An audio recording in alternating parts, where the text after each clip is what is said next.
انسانوں کے اندر صفت رکھی گئی کہ دیکھو تمہارے پاس دل بھی ہے، تمہارے پاس دماغ بھی ہے، تمہارے ساتھ ہمدردی بھی ہے، تمہارے ساتھ مساوات بھی ہے، تمہارے ساتھ قرابت داری بھی ہے، تمہارے ساتھ رشتہ داری بھی ہے، تمہارے ساتھ ایمانداری بھی ہے، تمہارے ساتھ وفات شعاری بھی ہے، تمہارے ساتھ اطاعت گزاری بھی ہے. تمام چیزیں ہیں، یہ تمام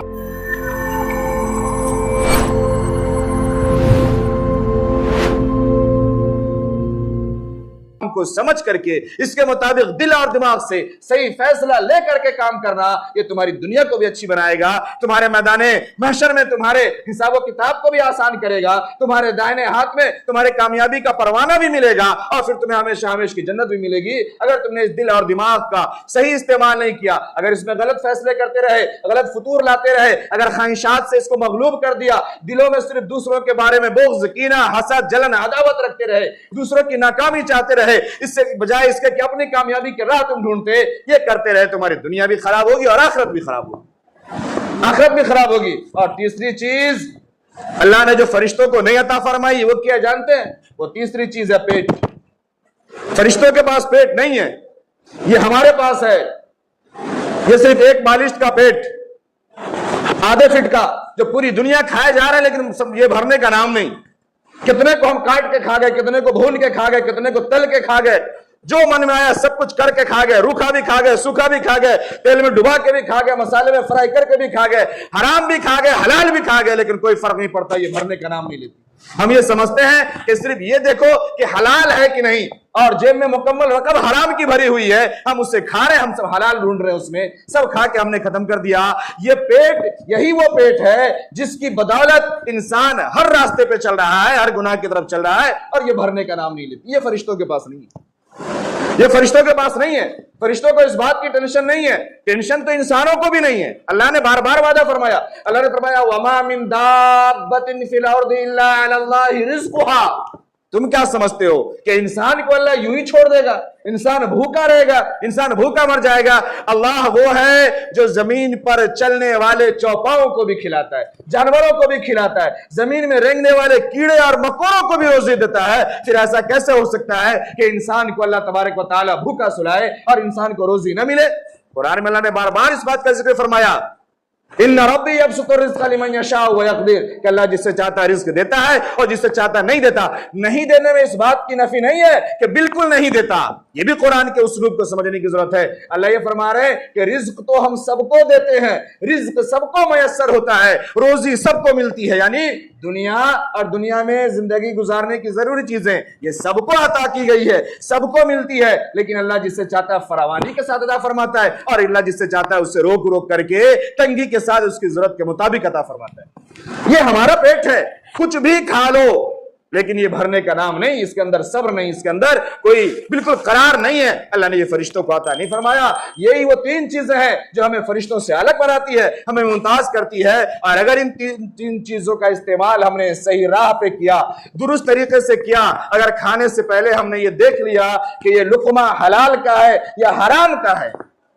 چاہے اپنے دسترخوان پہ کھا رہے ہو یا دوسرے کے دسترخوان پہ کھا رہے ہو، یہ سوچ کے کھائے کہ دسترخوان کسی کی بھی ہو، دسترخوان کتنی خوبصورت کیوں نہ ہو، کھانا یہ حلال ہے یا نہیں ہے، کھانا درست ہے یا نہیں. اگر ہمیں حلال لقمہ اپنے اندر ڈالا ہے تو پھر تمام جذبات، تمام کیفیات، تمام احساسات یہ صحیح چلتے ہیں. جناب محمد رسول اللہ صلی اللہ علیہ وسلم کا فرمان موجود ہے، بندہ جیسی غذائیں کھاتا ہے اس کی طبیعت ویسی ہوتی ہے.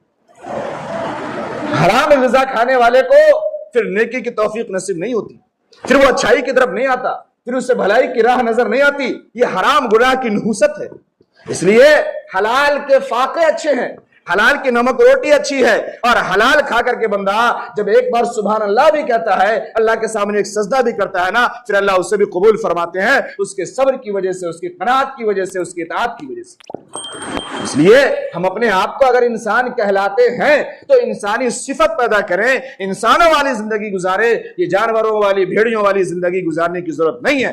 جب بندہ گناہ کے احساس کو کھو دیتا نا، پھر اسے توبہ کی توفیق نصیب نہیں ہوتی. ان تمام گناہوں میں سے ایک گناہ وہ ہے جو میں نے حدیث پڑھی آپ کے سامنے، میں مختصر عرض کروں. جناب محمد رسول اللہ صلی اللہ علیہ وسلم نے فرمایا کہ جو شخص دنیا میں دوہرا رویہ رکھتا ہو، جس کے دو چہرے ہو، آپ کے پاس آتا ہو, آپ کی بات کہتا ہو, من کانا ذا وجہین فی الدنیا کانا لہو یوم القیامت لسان من نار. اپنے عام بھاشا میں لوگ تو پکڑ لیتے ہیں نا, امام صاحب یہ جملہ جو بولے نا یہ خراب تھا, میں اس کا ترجمہ کر کے کہہ رہا ہوں تو اچھا لگ رہا ہے, اور ایک جملے میں کہہ دوں تو برا لگ جاتا ہے. اپنی بھاشا میں جسے دوگلا کہتے ہیں, دوگلا, ہم کو کچھ اور, ہمارے سامنے والے کو کچھ اور, آپ کی بات آپ کو اور اس کی بات اس کو, بیچ میں دونوں کی طرف وہ خوش ہو رہا ہے, اس کی بھی چائے اس کی بھی چائے, دونوں طرف. جس کی دو زبانیں ہو, دو مکھوٹے لگائے ہوا ہو, دوہری باتیں کرتا ہو, ایسے شخص کو فی دنیا, جو ایسا کام کرنے والا ہے دنیا میں سیدھا حدیث سنا رہا ہوں آپ کو, کوئی میرے اوپر نہ لائیے گا. من کان ذا وجہین فی الدنیا کان لہ یوم القیامت لسان من نار. ایسے شخص کو قیامت کے دن منہ میں زبان نہیں ہوگی, آگ کی زبان ہوگی, جہنم کی آگ کی زبان ہوگی. جو ایسا کرنے والا ہے کہ میری بات میرے پاس, دوسرے کی بات دوسرے کے پاس, یعنی ادھر کی ادھر ادھر کی ادھر کرنے والا, ایک ہی اس کے پاس بھی اچھا بندہ اس کے پاس بھی اچھا بندہ, حق بولنے کو تیار نہیں, جو دوگلا گیری کرے, ایسے شخص کو قیامت کے دن منہ میں زبان یہ جہنم کی آگ کی زبان ہوگی. یہ سمجھنے کی ضرورت ہے. اللہ کے نبی صلی اللہ علیہ وسلم نے فرمایا لا تظہر الشماتۃ لاخیک,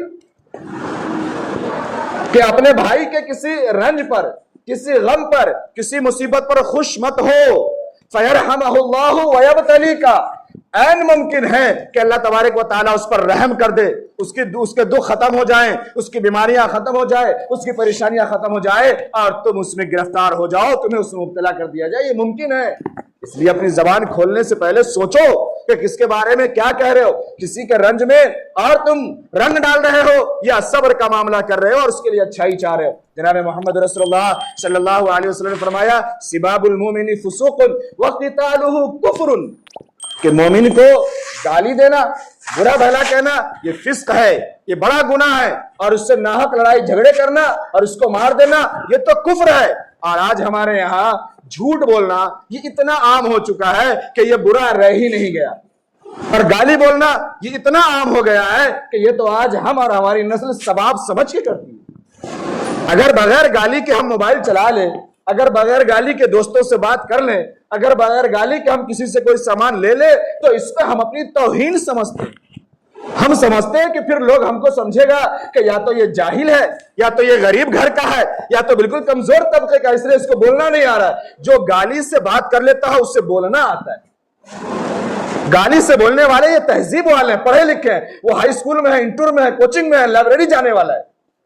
یہ پڑھے لکھے لوگوں کا کام ہے گالی سے بات کرنا. جو بیچارہ ان پڑھ ہوگا, غریب کا ہوگا, ٹیمپو والے کا, رکشے والے کا ہوگا, وہ بیچارہ گالی نہیں بول پائے گا, کیونکہ وہ گالی بولے گا پھر اس کو یہ پڑھے لکھے ہائی اسکول والے, انٹر والے, لائبریری والے پڑھ کے کوٹ دیں گے اس کو, تم کہا گالی بولا. گالی بولنا یہ میرا حق ہے, ہم بولیں گے. ہم اچھے ہیں, پڑھے لکھے ہیں, ہم موبائل چلا رہے ہیں, گیم کھیل رہے, دیکھ تمام اس کی ماں بہن کی ہم نام بتا رہے, میرے ماں بہن کی نام وہ بتا رہا ہے. یہ ہماری اچھائی ہے, پڑھے لکھے ہونے کا ثبوت ہے. اور یہ گناہ چونکہ اس کی برائی دل سے نکل چکی, اس لیے اس گناہ پہ توبہ کی توفیق نصیب نہیں ہوتی, اور پھر ایسا کرنے والے شخص کے کوئی اعمال دنیا میں کارآمد نہیں ہوتے. گناہ کی برکت ختم ہو جاتی ہے اس گناہ کی نحوست کی وجہ سے. جناب محمد رسول اللہ صلی اللہ علیہ وسلم نے فرمایا کہ جب بندہ جھوٹ بولتا ہے نا, سنیے غور سے, جب بندہ جھوٹ بولتا ہے نا, فرشتے اس سے 1 کلومیٹر دور ہو جاتے ہیں اس گناہ کے بدبو کی وجہ سے, اس گناہ کے بدبو کی وجہ سے. اور آج جھوٹ بولنا ہمارے لیے کتنا آسان ہے, کتنا عام ہے, اور گالی بولنا یہ تو بالکل ہی آسان ہے, بغیر اس کے کام نہیں. اس لیے ہم اپنی زبان کی حفاظت کریں. جناب محمد رسول اللہ صلی اللہ علیہ وسلم نے فرمایا ان الصدق بر وان البر یہدی الی الجنہ, کہ سچ بولنا یہ بھلائی کا کام ہے, یہ نیکی ہے, اور نیکی یہ جنت میں لے جانے والی ہے, جنت کی طرف لے جانے والی ہے, جنت کے راستے پہ چلانے والی ہے. لیکن وَإِنَّ الْكِذْبَ فُجُورٌ وَإِنَّ الْفُجُورَ يَهْدِي إِلَى النَّارِ, لیکن جھوٹ بولنا یہ برائی ہے, یہ بدی ہے, یہ گناہ ہے, اور یہ گناہ اور یہ جھوٹ بولنا یہ جہنم میں لے جانے والی چیز ہے, جہنم کی طرف جانے والی. کوئی فرق نہیں پڑتا, ہم بولیں گے امام صاحب کا سنا دینا سنا دیے. جناب محمد رسول اللہ صلی اللہ علیہ وسلم, آخری حدیث سنا کے میں بات سمیٹ رہا ہوں. جناب محمد رسول اللہ صلی اللہ علیہ وسلم نے فرمایا من یضمن لی ما بین لحییہ وما بین رجلیہ, کہ جو شخص مجھے 2 چیزوں کی ضمانت دے دے, ایک اس کی جو اس کے دونوں جبڑوں کے بیچ میں ہے یعنی زبان کی, اور ایک اس کی جو اس کے دونوں ٹانگوں کے بیچ میں ہے, دونوں رانوں کے بیچ میں ہے یعنی شرمگاہ کی, جو مجھے ان 2 چیزوں کی ضمانت دے دے اضمن لہ الجنہ, میں ایسے شخص کو جنت کی ضمانت دیتا ہوں. میں ضامن ہوں کہ اسے جنت ملے گی جو اپنے زبان کی ضمانت دے دے اور اپنے شرمگاہ کی ضمانت دے دے، لیکن نہیں، جہاں من میں آئے گا چھوٹی سی زبان ہے، کینچی سے تیز چلتی ہے، بجلی سے تیز اس کے اندر اثر ہے، ہم چلائیں گے اور بولیں گے، سامنے والے کی اوقات کیا ہے کہ ہم سے بات کر لے، میری زبان میں اتنی طاقت ہے، اور ایسے اچھے اچھے الفاظ ہیں ہمارے پاس۔